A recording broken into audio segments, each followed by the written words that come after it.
आपका मुकदमा बगैर हिरासत के चलेगा, लेकिन इस दौरान आपको बहुत मोहतात रहना होगा। इस दौरान आपको आयजा खातून से किसी भी किस्म का कोई राब्ता नहीं रखना होगा। वो क्यों? अगर आपने कानून की खिलाफ वर्जी की तो आपको दोबारा गिरफ्तार कर लिया जाएगा, तो मोहतात रहें। इतना तो मुझे खुद भी मालूम है वकील साहब। ठीक है। हमीद साहब ने कहा कि ये बातें मैं आपको खुद बता दूं। वो चाहते हैं कि आप मोहतात रहें। चचा को जो कहना होगा वो कह देंगे। आप अपने काम से काम रखें तो बेहतर है। ठीक है, चलें, खुदा हाफिज।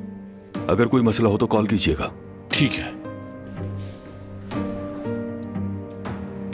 जो होना है हो जाए। मैं पहले ही अपनी फतह हासिल कर चुका हूं और उमर इतने बड़े बड़े मसलों में घिर चुका है कि उसका उनसे निकलना इतना आसान नहीं होगा।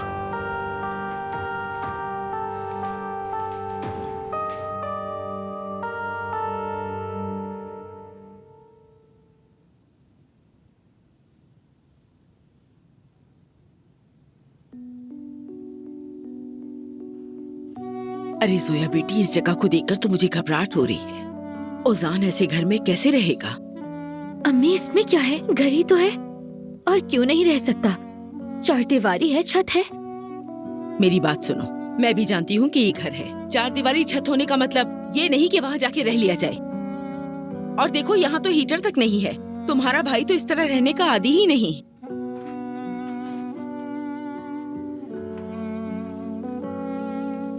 माफ कीजिएगा, इंतजार करवाया। यहाँ गैस नहीं है और सिलेंडर पर पानी देर से उबलता है। शुक्रिया बेटी। आराम से पीजिए। शुक्रिया तुम्हारा।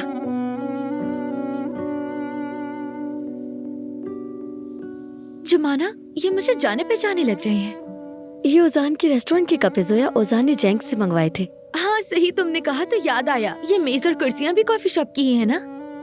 हाँ सही कहा। अभी याद आ गया। वाकई बहुत अच्छा ख्याल था, मुझे तो पसंद आया। और ये घर भी बहुत अच्छा लगा। बड़ा गर्म है, बिल्कुल घर जैसा।